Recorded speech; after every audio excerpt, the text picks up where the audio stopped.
typically I'll have my leaders block off a time that they're doing their own work. The problem is that often they feel guilty about that.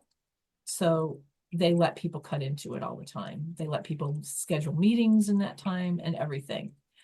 But if I can get them to try it and stick to it for a certain period of time, what they learn, wow, I'm so productive during that 1 or 2 hours of complete uninterrupted time. And that's when all the social is shut down.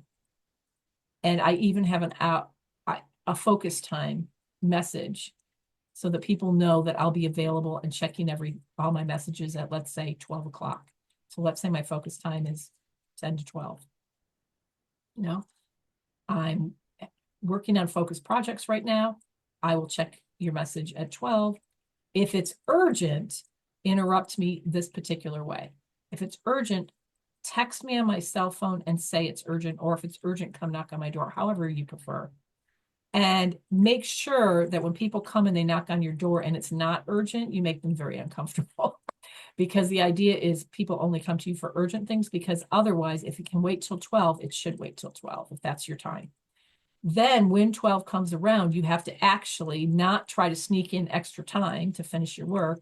But if you told people you were going to be ready at 12, then at 12, you go out and you make sure that you're responding to all of your email, checking all your voicemail, reaching out to everyone on your team, however you reach out to them, to make sure.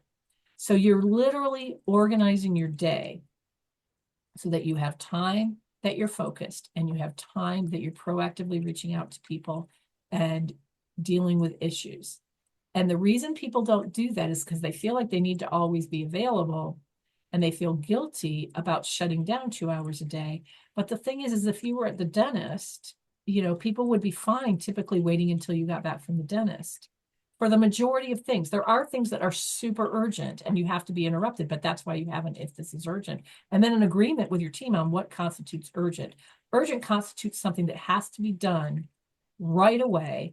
If it's held for 2 hours, someone might die. Right? So whatever the definition of urgent is gets very clear at that point.